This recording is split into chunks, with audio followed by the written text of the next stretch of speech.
noches para todos, muchachos. Mucho gusto. Mi nombre es Gustavo Delgado. Soy médico general de la Universidad de Caldas y ahora residente de primer año de Medicina de Urgencias de la Universidad de Caldas. En esta noche les vengo a compartir gran quemados en urgencias. Entonces, quisiera hablar un poquito sobre la historia, ¿sí? Las quemaduras y las lesiones dérmicas por fuego siempre han estado en convivencia con los humanos, ¿cierto? Desde la época del descubrimiento y la manipulación del fuego eso se vio más aumentado, pero siempre han tenido lesiones los homínidos en cuanto a este contexto. No es sino hasta la antigua Grecia donde Hipócrates en unos manuscritos describe realmente el primer manejo empírico de quemaduras y realmente ese manejo ha sido hasta ahora razonable. Él describía y decía que limpiar la herida siempre con agua hirviente, ¿sí? Con agua que estuviera desinfectada mediante la ebullición o con vino, evitar el pus, mantener la herida lo más seca posible e incluso utilizar grasas o ungüentos. En ese contexto ellos utilizaban resina de pino para mantener cubiertas esas lesiones y que pudieran sanar de forma más adecuada. No es sino hasta ya el siglo XXI donde se empieza a conocer la fisiopatología del paciente quemado y realmente hubieron dos acontecimientos importantes, ¿sí? El doctor Frank Underhill es el que primero empieza a describir la manifestación del shock en las primeras etapas y que este shock está causado por una hipovolemia, por un déficit de líquido, una pérdida de líquido en esos pacientes y que eso era lo que generaba la muerte temprana en los pacientes con quemaduras. Ya en el incendio de Boston en Coconut Grove Nightclub en 1942, donde murieron muchísimas personas y muchas otras quedaron heridas, esto dio paso a empezar a conocer y a saber y a investigar sobre qué vamos a hacer con el manejo de estos pacientes quemados, porque la mayoría morían, no habían protocolos estandarizados a la hora de reanimar este tipo de pacientes. Después, obviamente, llegó la Segunda Guerra Mundial, ¿sí? La invasión de Pearl Harbor, que resultó nefasta para los Estados Unidos y un gran número de pacientes quemados. Y a lo largo de los años empezaban a investigar y a ir formando diferentes tipos de fórmulas, ¿sí? Y de protocolos. Entonces, en la historia, la primera fórmula realmente fue la de Evans en 1952. Luego fue la modificada por Brooke, que fue la Brooke Armored Medical Center, la fórmula de Brooke del 53. Y después la fórmula del Hospital de Parkland en Dallas, en Texas, que es la actual fórmula de Parkland, ¿sí? Y actualmente se conoce ese centro como Parkland Burn Center. Ahora, ya han salido modificadas, ¿sí? Y la última en modificarse fue Brooke en 1979, que fue modificada por el mismo centro, ¿sí? Es solamente para recontarles un rápido conteo histórico, luego vamos a ver las fórmulas y a mayor profundidad, pero tengan en cuenta que empezaron a salir y fueron modificando dependiendo de la respuesta y los consensos de esas épocas. Entonces, ¿cómo se define una quemadura? ¿Sí? La RAE nos trae la definición de descomposición de un tejido orgánico producida por el contacto del fuego de una sustancia causada o corrosiva. Sin embargo, fisiológicamente tenemos una definición mucho mejor, es la destrucción coagulativa de la piel y sus estructuras por energía térmica, química, eléctrica o mecánica. En cuanto a los criterios, a nosotros acá en esta revisión nos va a importar mucho es el paciente crítico y el gran quemado. Si los demás pacientes se salen del tema, ¿sí? Porque realmente queremos enfatizar en el manejo de este paciente crítico y que son realmente importantes conocer porque el manejo realmente impacta en mortalidad y supervivencia. El paciente críticamente quemado, el gran quemado, hay grandes definiciones en cuanto a la superficie corporal. La mayoría de todos está entre el 25 al 20%. Quedémonos con un 20%. ¿Sí? Para la mayoría de los adultos, ¿sí? Sin embargo, para edades extremas, entre ellos los menores de 15 años o en edades pediátricas y los mayores de 60 años, ellos iban a tener un porcentaje de superficie corporal total mucho menor, entre 20 y 15%, para definir que fuera quemadura o gran quemado, ¿sí? Una quemadura crítica. En cuanto a la profundidad, entonces tenemos que si es superior al 10% también se considera como un paciente gran quemado. ¿Sí? Quemaduras por inhalación, importantísimo, porque estas quemaduras, en cualquier quemaduras de vía digestiva, tienen 20% más de probabilidad de mortalidad que las demás, con traumas asociados a esos pacientes con quemaduras y traumas deberían considerarse también como un gran quemado. Y quemaduras en pacientes con enfermedades ya de base persistentes con una mayor comorbilidad. Este es un resumen realmente rápido en cuanto al porcentaje. Quedémonos entonces con 25. Entonces, gran quemado, 25% de superficie corporal total de segundo grado en cualquier adulto. O 20% de superficie corporal de segundo grado en cualquier niño, ¿sí? O 10% de superficie corporal total de tercer grado en un niño o en un adulto. Siempre tengamos en cuenta esas quemaduras de los sitios especiales, ¿sí? Porque son las que van a requerir una intervención quirúrgica o un manejo emergente, no porque se pueda descompensar, sino por la morfología, por la cicatrización, por la funcionalidad, sí, por la estética de estos pacientes, pero también porque obviamente se pueden complicar. Pero los sitios de importancia tenemos los ojos, los oídos, las orejas, la cara, la mano, los pies, el perineo y los genitales. Y toda lesión inhalada con o sin quemadura debería clasificarse como una quemadura mayor. Se sale de esta charla las quemaduras eléctricas y entre otras condiciones, pero siempre importante tener en cuenta que el trauma concurrente con la quemadura debería definirse a este paciente como crítico o una quemadura mayor. En cuanto a la epidemiología, es un problema de salud pública. La OMS estima que más o menos 300.000 pacientes mueren al año y es la tercera causa de muerte accidental. Es una lesión de alto costo, ¿sí? Y generalmente está más caracterizada, ¿sí?, en países de mediano y bajos ingresos, ocurre principalmente en el ámbito laboral o en el hogar.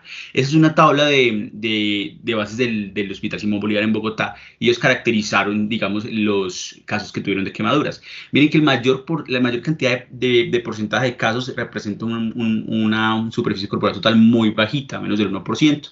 ¿Sí? Las quemaduras graves representan generalmente un 3.9%. O sea que realmente llegan, no son todos, ¿sí? Pero llegan. En cuanto al mecanismo de quemadura, más frecuentemente encontramos el líquido hirviendo, ¿cierto? Representa casi el 57.3% y la llama el 15.3%.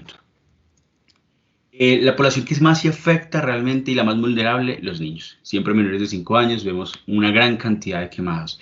En Colombia la tasa de mortalidad ya se ha estimado en diferentes estudios, entre ellas en el que les traigo es 1.28 por cada 100.000 habitantes. Y en los Estados Unidos aparentemente ellos describen que cada año, ¿sí?, alrededor de 450.000 personas presentan una quemadura. El 10% requieren consultar al servicio de urgencias y el 1% fallece por la gravedad de los síntomas. Estos grupos de los pacientes quemados son etéreos y heterogéneos, son diferentes, ¿sí?, en su evolución. Y esta, por última gráfica, nos habla de que la característica entre la diferencia entre hombres y mujeres, miren que en el líquido hirviente es mucho más frecuente que se queme una mujer, mientras que en las llamas es más frecuente que se queme un hombre. En cuanto a la fisiopatología, tenemos que la quemadura me va a producir un shock, ¿sí?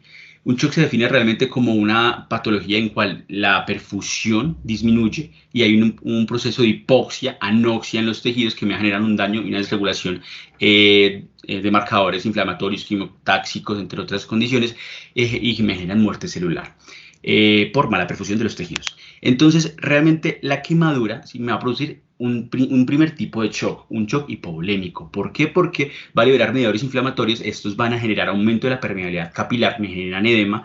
El aumento de la permeabilidad capilar me genera que las proteínas, principalmente la albúmina y los electrolitos, salgan al intersticio, produciendo más edema y disminuyendo el volumen intravascular, generando una hipovolemia y un pobre, digamos, fluido de los tejidos vitales, y disminuye el gasto cardíaco y aumenta la resistencia vascular periférica. Sin embargo, los pacientes quemados también tienen un componente de un shock distributivo y cuando aún están mucho más quemados por la baja de la precarga y del gasto cardíaco, entonces van a presentar un mecanismo donde confluyen esos tres tipos de shock, principalmente el hipovolémico, algo del distributivo y algo del cardiogénico. El dolor también interviene en la variación de catecolaminas que generan a su vez más vasoconstricción sistémica pulmonar, como ya les dije, disminuye el gasto cardíaco. La hipovolemia generalmente va a afectar también ya y produce más isquemia intestinal que libera más mediadores inflamatorios y es un bucle de daño. Eso es realmente lo que ocurre, esos 4 mecanismos principales, ¿sí? Hay permeabilidad capilar, como ya les comenté, presión intersticial negativa, se va hacia el intersticio, y disminución de la presión oncótica y aumento de la osmolaridad intersticial. En cuanto a la parte clínica, en un paciente que esté quemado, generalmente disminuye el gasto cardíaco, ¿sí? Va a disminuir la presión capilar pulmonar, la presión venosa central, pero aumenta la resistencia vascular sistémica, ¿sí? Aunque los otros ítems como el transporte de oxígeno, el consumo de oxígeno y la extracción de oxígeno se van a ver disminuidos. Y esto tiene que ver una combinación entre shock distributivo y hipovolémico, como yo les dije, en los gran quemados con algo de cardíaco, y los mediadores proinflamatorios, entre ellos los más importantes, los pirógenos endógenos, la interleuquina 1, la interleuquina 6 y el factor de necrosis tumoral. En cuanto a la clasificación, tenemos una gran variedad de clasificaciones. Realmente todos conocemos la clasificación de grado 1, grado 2, grado 3, grado 4.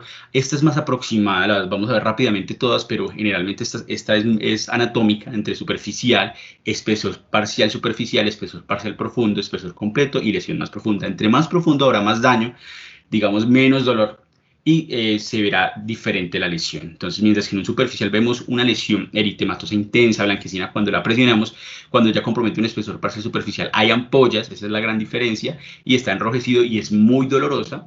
Y el parcial profundo, ya las ampollas son más fácilmente destechadas, se puede ver un color variable entre blanco y cuasi rojizo, y ya el espesor completo va a estar blanca, cirosa, gris, seca, inelástica, y lesiones más profundas ya se extiende hacia fascias, músculos. Eso es importante reconocerlo porque nos va a determinar en cuanto a la clasificación de gravedad que vamos a ver más adelante. Pero para que no se enreden, entonces les traje una imagencita en la quemadura por exposición solar, superficial o epidérmica, solo compromete la epidermis. Ya la espesor parcial superficial, miren que va bajando en cuanto a la dermis, la parcial profunda, ¿sí? Y ya el espesor completo que ya prácticamente baja a la hipodermis. En cuanto a la clasificación y severidad, tenemos diferentes clasificaciones, les traigo varias. Esta me parece muy chévere porque vamos a utilizarla para calcular la probabilidad de mortalidad según Garcés, pero lo que quiero que vean acá es que hay una clasificación que se llama la clasificación de Vinein. Esa clasificación nos va a clasificar las quemaduras en tres tipos, los tipo A, ¿sí? Superficiales, las tipo AB intermedias y las tipo B total. Vamos a ver una comparación más adelante de los tres tipos de clasificaciones. No es tan complejo, pero sí quiero que entiendan esto para poder saber cómo vamos a clasificar más adelante estas quemaduras. En cuanto a la tipo A, lo mismo, flictenas, color rojizo, tubor normal, el dolor es intenso, la evolución, esas quemaduras se pueden regenerar y por medio de epidermización, ¿cierto? Los resultados son muy buenos. La tipo A y B son intermedias, van jugando entre cuánto va avanzado la quemadura entre la dermis, y la tipo B es la más pues, afectada con flictenas, color blanco, grisáceo, indolora porque se queman las terminaciones nerviosas. Hay escaras que se deben quitar, cicatrización y generalmente va a requerir injertos y procedimientos quirúrgicos. Entonces miren una tipo A, ¿cierto? Una tipo AB y una tipo B. Eso es importante porque miren que hay diferentes clasificaciones y todas se homologan. Entonces la grado 1 sería una eritematosa, la grado 2 una flictenuante, la grado 2 profunda sería una B y un grado 3 una B. Y es importante porque acá les muestro entonces la severidad de la ABA, que es la Asociación Americana de Quemados, ¿sí?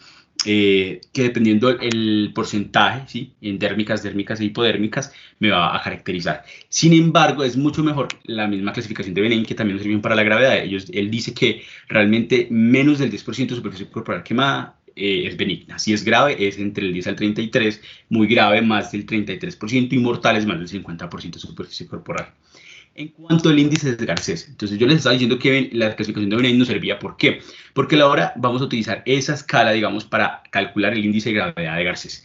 El índice de gravedad de Garcés fue inventado por un médico que se llama, o es de apellido Garcés Salinas, él es chileno, ya murió, es un cirujano plástico muy famoso en Chile porque fue la vanguardia en cuanto al manejo de quemados. Y lo que hizo fue clasificar según las quemaduras tipo A, tipo A, B2, B, le daba un puntaje, ¿sí? Y en cuanto a la edad, y eso se lo sumaba y generaba un puntaje.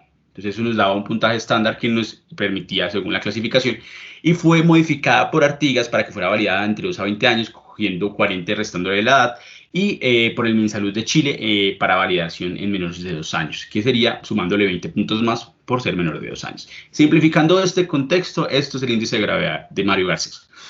Fue inventado en 1970, entonces digamos en un paciente que sea de 20, de mayor a 2 a 20 años, sería 40 menos la más porcentaje de superficie corporal de la quemadura A, entonces ahí está, sería por una, no por dos, qué pena, me equivoqué, más el porcentaje de la quemadura AB y más el porcentaje de la quemadura B. Eso se suma y ya, si es menor de 2 años, como les dije, se suma a 20 puntos, si es mayor, pues se utilizaba lo de la edad hasta los 20, a los 40 años. Y hay otros ítems, entre ellos como quemaduras eléctricas, lesiones concomitantes, patologías asociadas, condiciones socioeconómicas y quemadura de vía aérea. Mira cuánto de puntaje le da una quemadura de vía aérea. Esto a su vez entonces nos va a caracterizar ya un puntaje total y según esto definimos el riesgo vital. Entonces leve entre 21 y 40 puntos, moderado entre 41 y 70 puntos, grave entre 71 y 100 puntos, crítico entre 101 y 150 puntos y ya sobrevida excepcional más de 150 puntos, un riesgo vital muy marcado. Hay otras escalas, ¿sí? Otros scores. Tenemos el índice de AFSI, que es el índice de severidad abreviada en quemados, fue desarrollado en 1982 y tiene varios ítems, entre ellos el sexo, la edad, incurrir inhalatoria, que es quemadura inhalatoria, presencia de quemaduras, espesor total, superficie corporal total.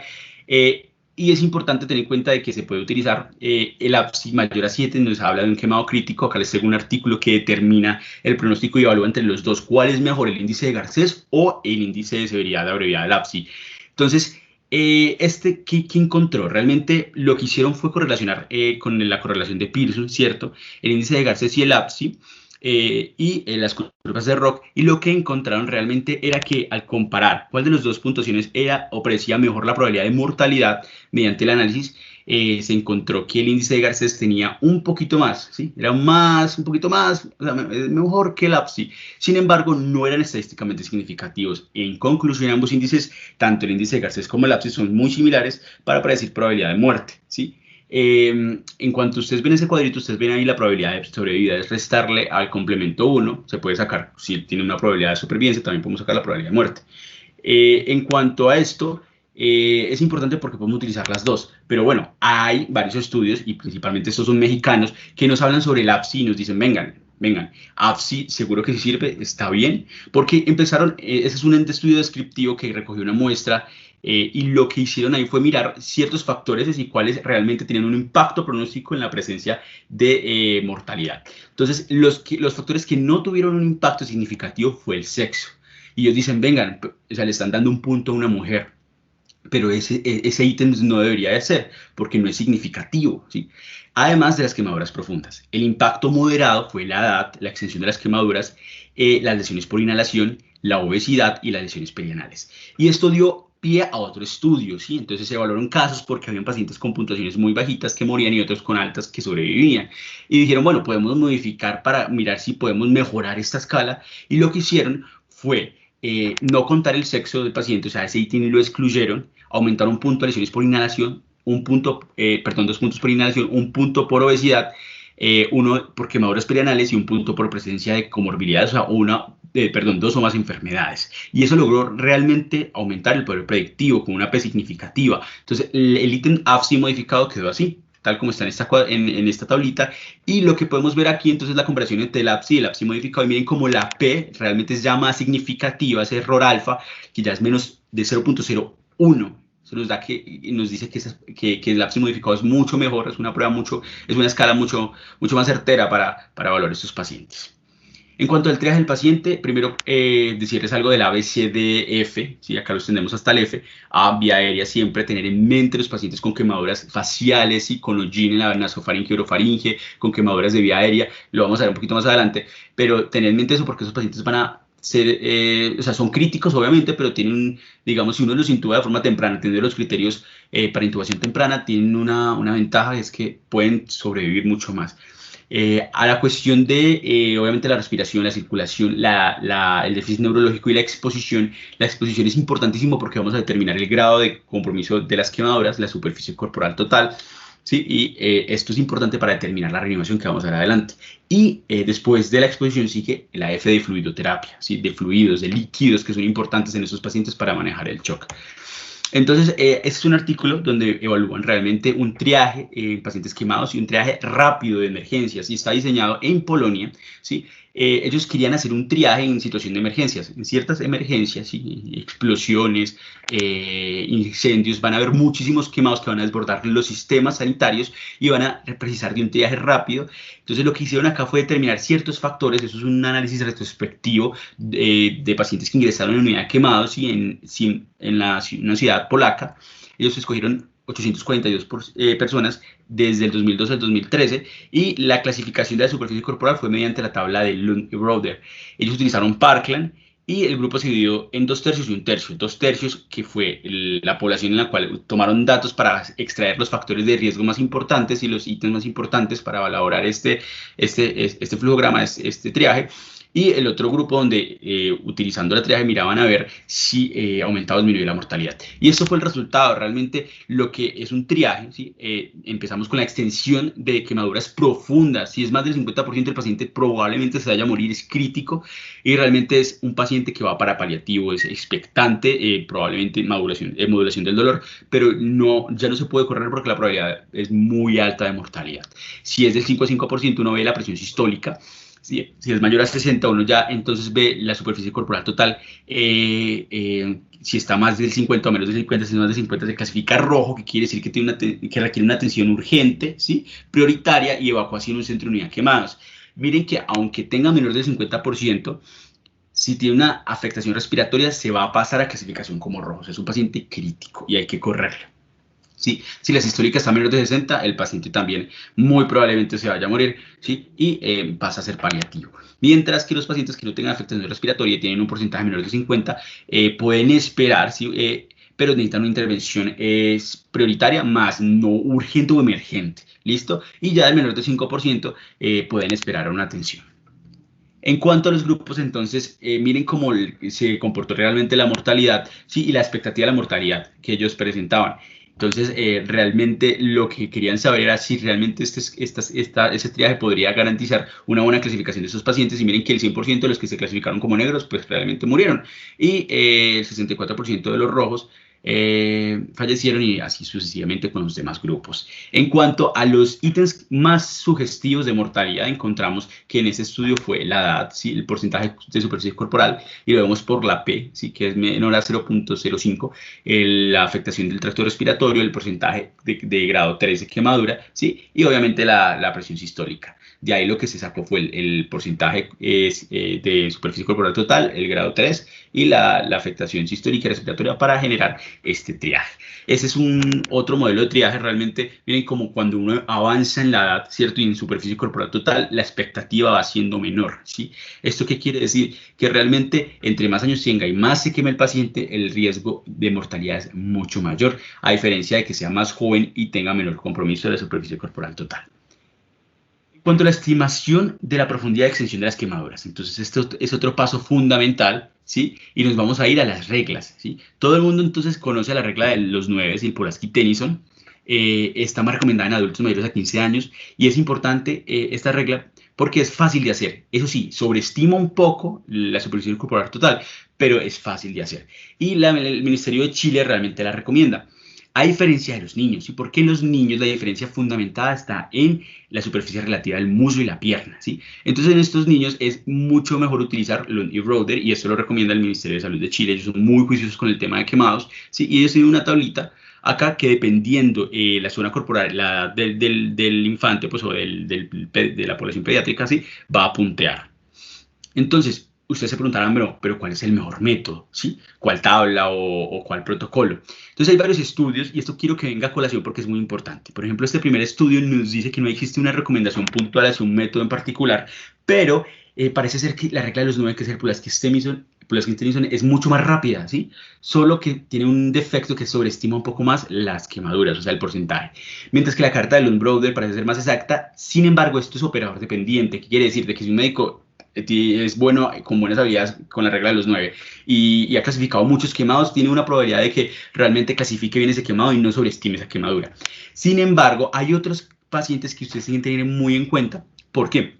Porque esos pacientes pueden sobreestimar o desestimar más bien, digamos, la superficie corporal, obesos. Entonces, por ejemplo, en este estudio nos hablaban de la regla de los 7, ¿sí? Que se modifica un poco en estos pacientes porque obviamente la cantidad de piel en el abdomen y el tórax es mucho mayor.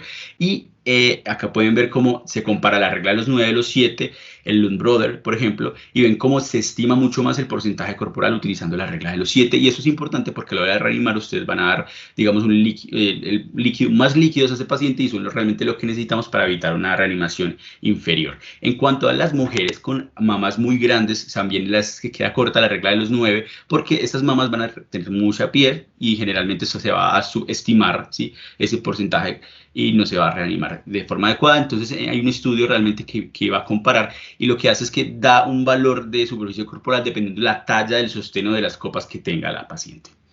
En cuanto al abordaje terapéutico, acá llegamos ya a ir ya acabando esta parte, ¿sí? La vía aérea. Entonces, esto lo vamos a hablar el próximo miércoles, pero acá les voy a tomar unos ítems muy corticos. Es infrecuente, realmente.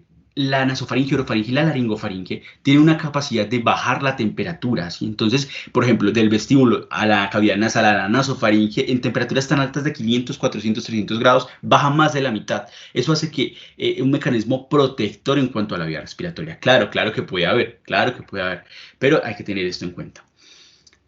También se puede haber daños asociados al trauma, lesión de la vía superior, lesiones de la vía inferior, toxicidad sistémica.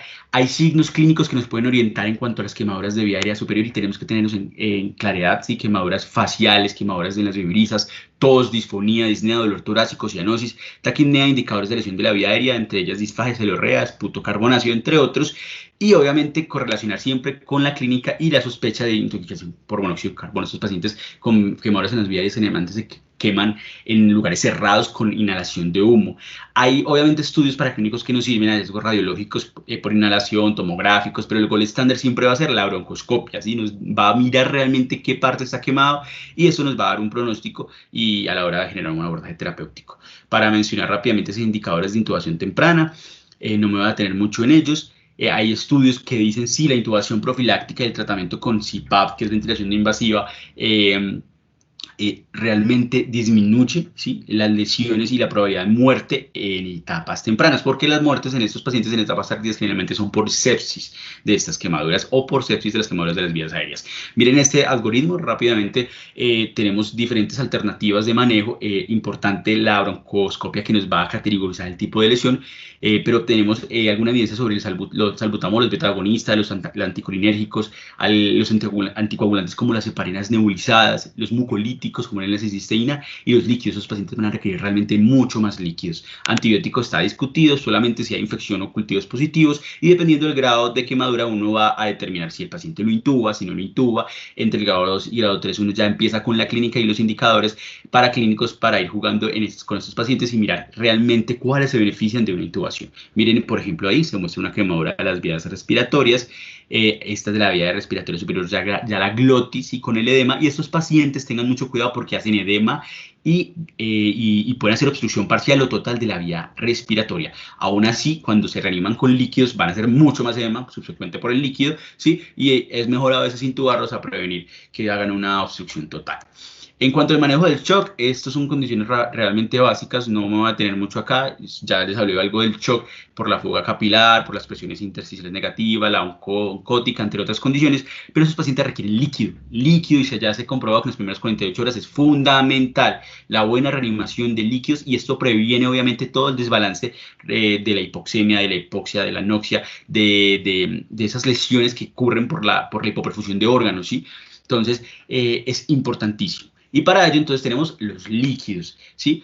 Hay diferentes fórmulas, tenemos Parkland modificado, el Brock modificado, ¿sí? La regla de los 10, entre muchos, ninguna ha demostrado ser mejor que la otra, obviamente Parkland es siempre la más utilizada y esto lo demuestran en varios estudios y consenso de expertos. Por ejemplo, les preguntaron a diferentes miembros de la Sociedad Internacional de Quemados, ¿sí? Y la mayoría de ellos lo que utilizaban era Parkland, casi el 69.3%.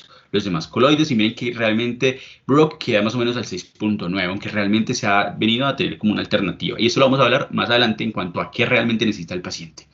Entonces, en estos estudios, lo que querían evaluar era, bueno, estoy reanimando un paciente con líquidos, ¿qué tengo que hacer? ¿Cuál es mejor? ¿Cómo guío la reanimación?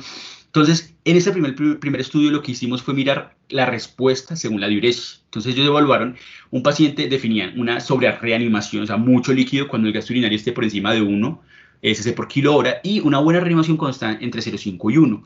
Utilizaron ese estudio Parkland y lo que se dieron cuenta es que los pacientes que estaban muy reanimados, qué pena, los pacientes que estaban muy reanimados tenían mayor riesgo de presentar sepsis, ¿sí? De generar paro cardíaco, de presentar neumonías, síndrome de dificultad respiratoria y síndrome compartimental abdominal y síndromes compartimentales, que es, digamos, una de las problemáticas de uno sobre reanimar a estos pacientes, ¿cierto? Y las complicaciones, también edema pulmonar, mientras que los que se reanimaban con una reanimación más bien conservadora con una diuresis de 0,5 a 1, disminuía y no tenían tantas complicaciones como los que sobre reanimaban.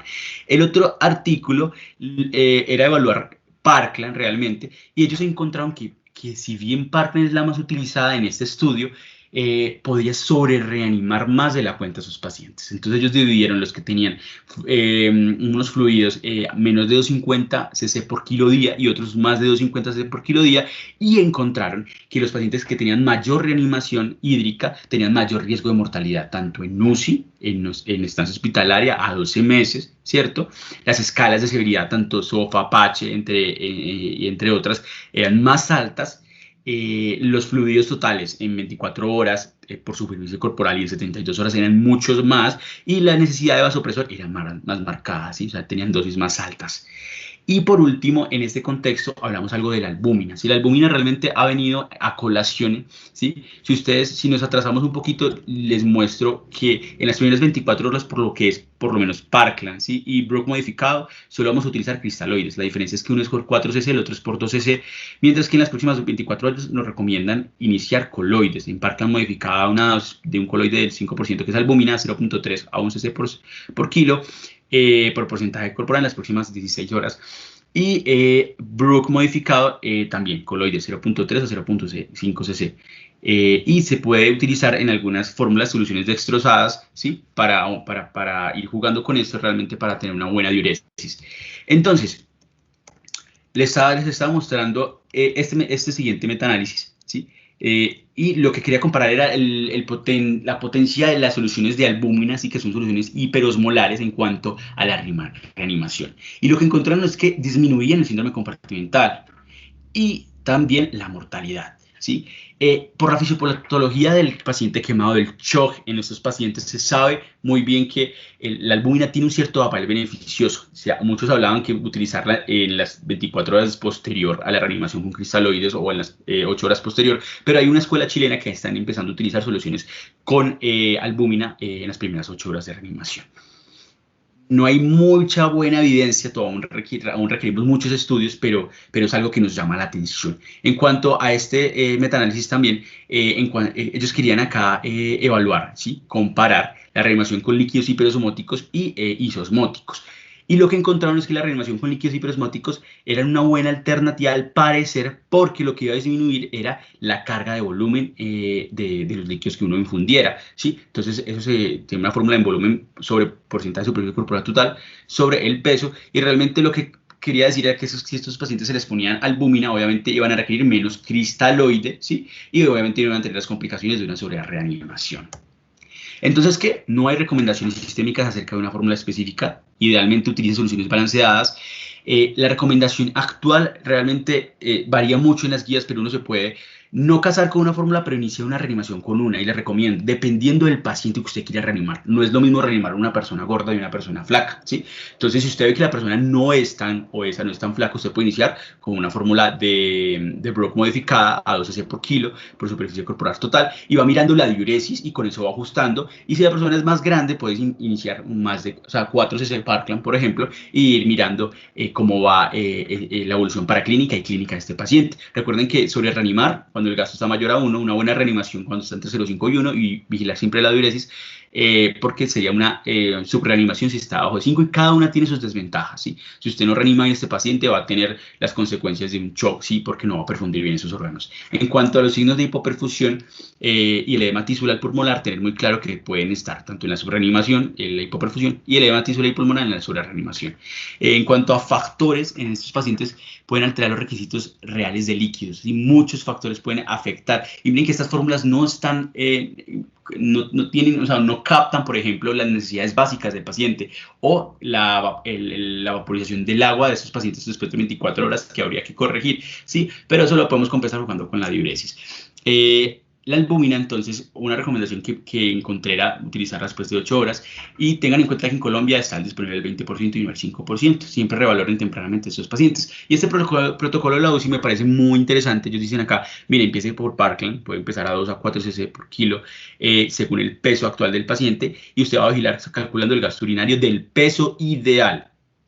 Entonces, a la primera hora usted hace un checklist del gasto urinario. Si está menor a 0.5, usted le puede generar retro de volumen, ¿sí? 250 cc con cristaloides por 3 oportunidades en una hora. Y si no, mire a ver qué está pasando. Le va a montar un vasopresor mejor porque está hipotenso, ¿sí? O incremente la tasa de fluido de 10%. Si está entre 0,5 y 1, déjelo igualito. 1 y 2, reduzca el 10%, y mayor a 2, reduzca el 25%. Pero tengan en cuenta que no todo gasto urinario escaso, o sea, no todo oliguria, ¿sí? O anuria, me va a caracterizar que el paciente no esté respondiendo al líquido. Resulta que hay ciertas condiciones en cual falla renal, por ejemplo, rhabdomiólisis, donde usted va a tener un gasto urinario, digamos, disminuido, y no quiere decir de que no esté respondiendo al volumen. Entonces, siempre tener en cuenta diferentes aspectos clínicos y paraclínicos, guiar las metas también con el lactato, con la base exceso, ¿sí? Con la diuresis.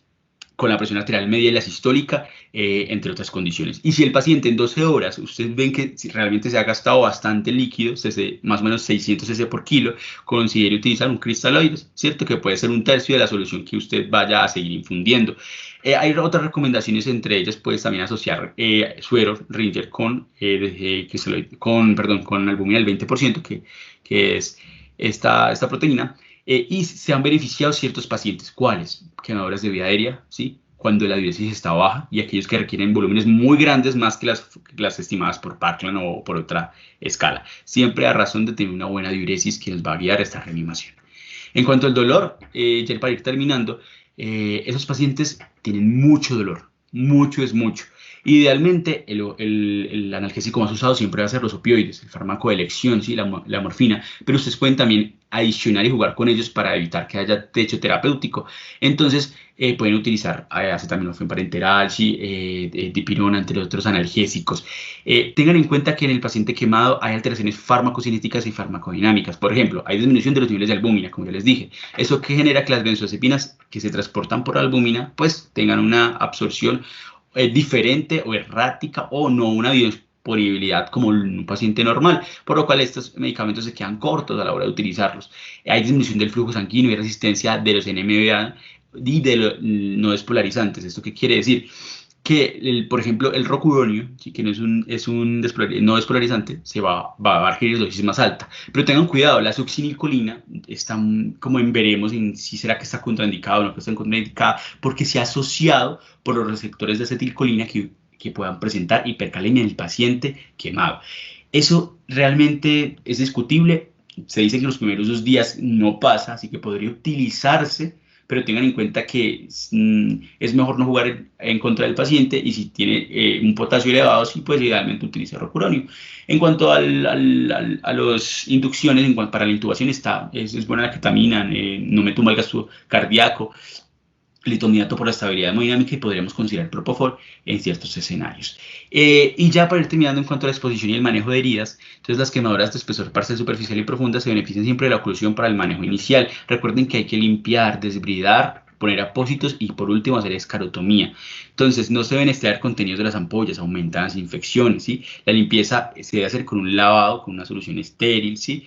Limpiar esta herida y entre otras condiciones. Acá les traigo, por ejemplo, en cada tipo de herida que digamos sería lo ideal. Entonces quemaduras superficiales de espesor parcial, apósitos y antibióticos tópicos, ¿sí? Aunque el antibiótico realmente es discutible, pero es lo que tenemos hasta el momento. Después de la limpieza y de debridamiento, las quemaduras profundas requieren rescisiones de la herida.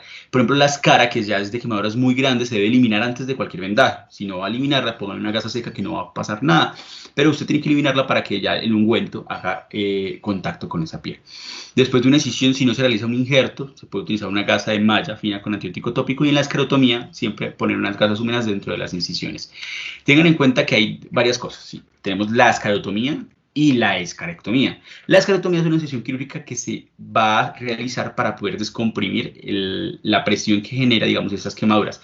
El edema y la piel quemada, muy, muy quemada, me va a generar una rigidez. Entonces, a veces es difícil ventilar a esos pacientes o pierde la elasticidad de esa piel, ¿sí? Por lo cual va a requerir esta escarotomía para poder tener esa expansibilidad, que pueda respirar mejor, poder tener una mejor circulación y evitar ciertos inconvenientes, por ejemplo, como el síndrome compartimental.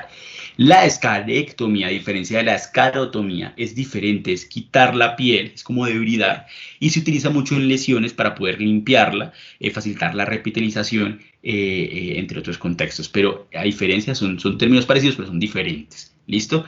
Esta, por ejemplo, es la escarotomía, como les estaba contando, y no llega hasta la fascia. Es importante tener esto en cuenta, ¿sí? Porque ya tenemos otro concepto que es la fasciotomía. Y la incisión a través de todas las capas faciales que rodean un compartimiento está hecha para liberar una presión. Por ejemplo, hay una quemadura eléctrica, hay alto voltaje, hay necrosis del músculo, ¿sí? Y lo que va a hacer es que ese músculo se va a inflamar y me generan un síndrome compartimental que puede obviamente afectar los nervios, afectar la vasculatura de esa pierna y generar toda la consecuencia de ese síndrome. Entonces lo que se hace es abrir para liberar esa presión. Y esta es la fasciotomía. Y por último, ya para las medidas complementarias, entonces recuerden que el uso de antibiótico no hay una evidencia que sea clara, ¿sí? Y se puede utilizar siempre y cuando haya un diagnóstico y o cultivos positivos. Recuerden que esos pacientes hacen ya sepsis tardías en quemaduras. La nutrición, importantísimo. Los pacientes quemados están en estado hipercatabólico, ¿sí? Y requieren un seguimiento nutricional y un inicio de una nutrición precoz. Esto nos evita mucho las úlceras duodenales, ¿sí? Iniciar una nutrición precoz y obviamente en su estado hipercatabólico ayudar, ¿sí? 8 a 12 horas después del ingreso en ser posible, ¿sí? Por vía siempre enteral. En cuanto a la vitamina C, discutible, ¿sí? Hay datos contradictorios, sin embargo, a dosis elevadas en pacientes con quemaduras críticas o gran quemado de más del 20%, unas dosis altas de 66 miligramos por kilo hora, máximos 24 gramos, se ha asociado a disminución del líquido en cuanto a que vitamina C, si el ácido ascórbico cumple un papel como antioxidante, ya que hay muchos radicales libres y pues mediados pues por la proinflamación de esta entidad. En cuanto a los vasopresores de elección, no hay un consenso claro, pero utilizamos la NORA. Si la NORA tiene un alto poder alfa-adrenérgico en cuanto a la vasodilatación que tiene, nos permite o tiene un gran papel en estos pacientes. Y la termorregulación. Resulta que estos pacientes, por liberación de pirógenos endógenos, nos van a hacer más fácilmente hipertermia. Al principio, en el shock inicial, pueden hacer hipotermia, pero luego, por la liberación de esos marcadores, y llegan al centro de regulación central de la termorregulación en el encéfalo, entonces pueden hacer hipertermia, y la hipertermia realmente es maligna. Entonces tengan en cuenta a esos pacientes que hay que bajarles, ya sea líquidos fríos, en donde no tengan las quemaduras, poner pirita de hielo y evitar que se quemen, pero bajarle las temperaturas a estos pacientes. Estos pacientes graves requieren de unidad quemados. Si ustedes pueden hacer una valoración y una estabilización inicial, pero tienen que remitirlo, porque el manejo definitivo siempre va a ser, dependiendo del tipo de la lesión, quirúrgico. Y si tienen, como, digamos, accidentes o traumas asociados, ¿sí? Requieren de ser valorados por dichas especialidades, ya sea ortopedia, cirugía tórax, cirugía general, entre otras condiciones.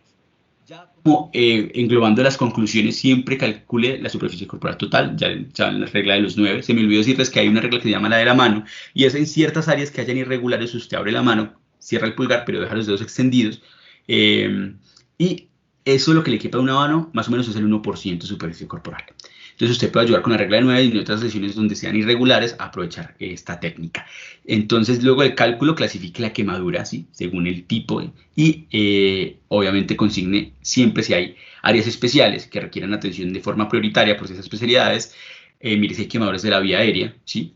Reposición hídrica, calcule y sigue y va a vigilar esta rehidratación, ¿sí? Esta hidratación, este manejo de reanimación con la diuresis y los paraclínicos y la clínica del paciente. Si requiere tratamiento vasopresor, póngaselo, ¿sí? Llegamos a la albúmina, cuestionable, pero podría ser beneficiosa, ¿sí? Vitamina C igualmente, analgesia, siempre en estos pacientes tienen muchísimo dolor, antibiótico si hay infección o cultivos, ¿sí? Y por último, la nutrición siempre iniciarla de forma temprana y el tratamiento quirúrgico definitivo. No siendo más, muchísimas gracias. Espero que hayan gustado de la presentación y los esperamos para la próxima revisión el próximo miércoles de lesión térmica de la vía aérea en urgencias. Doctor Gustavo, muchísimas gracias. Ha sido una excelente exposición. Abarca pues todos los ítems o los tópicos que se presentan en un paciente con quemadura importante de su superficie corporal. Doctor Navarrete, si de pronto está por ahí y nos quiere dar unos conceptos importantes. Doctor Navarrete es urgenciólogo de base y trabaja en la unidad de cuidado intensivo de manejo de quemados más grande del país. Yo creo que el profe Navarrete es referente nacional e internacional en este tipo de patologías y le agradezco, doctor, cualquier tipo de comentario que nos pueda dar.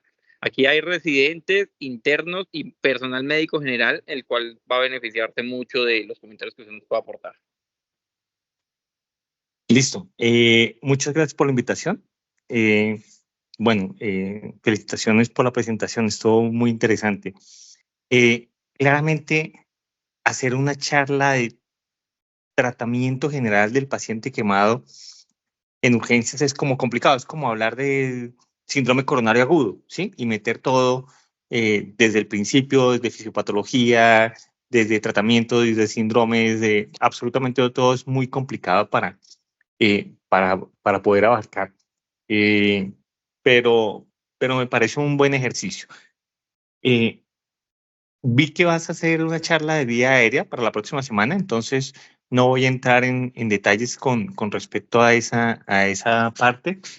Lo que sí es importante aclarar con respecto a el manejo del paciente, de los líquidos del paciente en la reanimación hídrica y en el choque del quemado, es que hay un artículo muy interesante del doctor Chong en el Journal de Trauma en el 2009.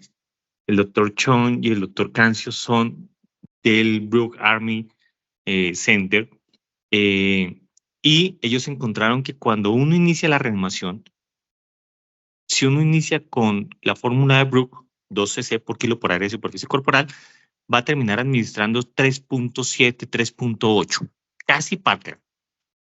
Y si ustedes inician con Parkland, que es 4, van a terminar administrando 5.7 o 5.8. ¿Eso qué significa? Que normalmente como ustedes inician a reanimar, siempre van a terminar administrando mucho más. Y eso es muy sencillo. ¿Por qué? Porque es muy fácil que si la gente le dice a usted, doctor, no está orinando o está orinando muy poquito, pues es muy fácil decirle a la gente, póngale un bolito o aumentele a los líquidos. Pero si a usted le dicen, doctor, está orinando bien, orinó 100 cc o 150, normalmente la gente le dice, listo, está bien, déjelo quieto. Entonces es más fácil poner líquidos que quitarlos. Perdón. Eso conlleva a que los pacientes se están sobre reanimando, y presentaste un trabajo muy interesante que salió en Boards Open del año pasado, en donde demostraba que reanimar con Parkland aumenta la mortalidad, aumenta las complicaciones asociadas sobre reanimación y mortalidad. Entonces, ¿cuál es la recomendación desde el 2011? ¿Sí? Miren ya todo el tiempo que llevamos. Aunque las encuestas dicen que casi todo el mundo reanima con Parkland, realmente la recomendación del ABLS, de la Asociación Americana, y del Comité de Trauma de la ATLS, es que se debe iniciar la reanimación con Brooke, ¿sí? Entonces, si podemos quitarnos Parkland de la cabeza y empezar a hablar de Brooke, sería muy bueno. Empezar con 2 cc por kilo por área de superficie corporal quemada. Pero eso es un estimativo.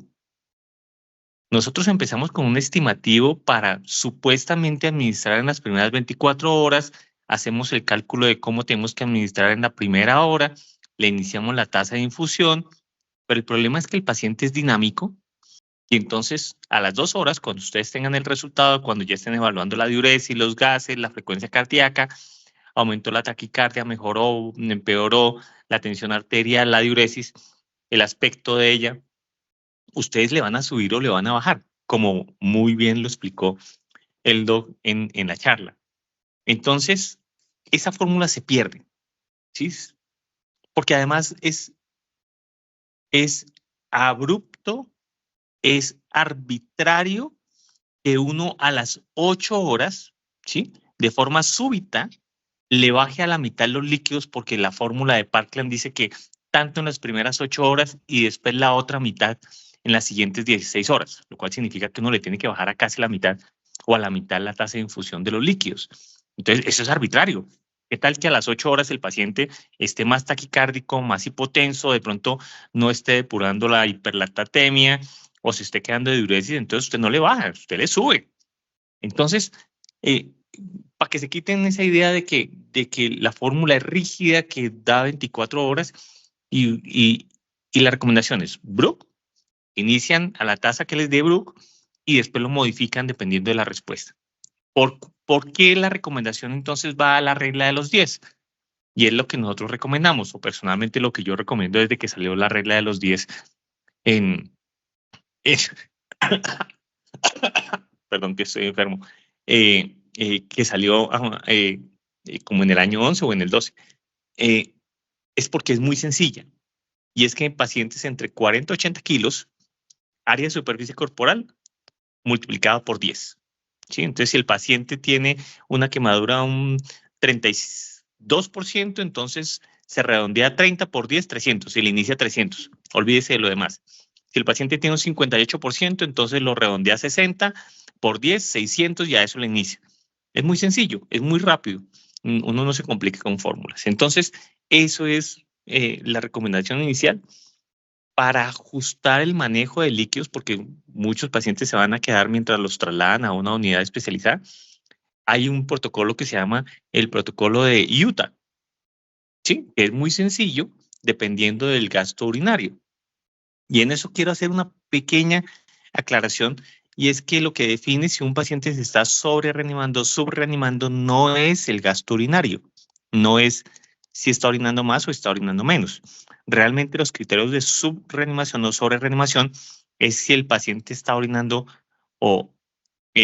si se le está colocando menos de 2 cc por kilo por área de superficie corporal en las primeras 24 horas, entonces hay que hacer estimativos de lo que, si llevo 8 horas y sigo en el mismo estado, ¿cómo va a ir en 24 horas? Y lo mismo para sobreanimación, cuando uno le está administrando más de 6 cc por kilo por área de superficie corporal, o cuando lo está aplicando más de 250 cc por kilo por 24 horas. Eso es un poco más complejo, pero es la forma en que realmente uno determina si hay sobre-reanimación, y en ese momento uno debería considerar el uso albumen. Por último, la semana pasada salió en la revista Burns el consenso de la Asociación Americana para el manejo de la resucitación del choque del quemado, ¿sí? Son las guías de práctica clínica. Entonces, los que estén interesados o los que quieran revisarlo, ya salió en un preprint, entonces para que lo puedan acceder.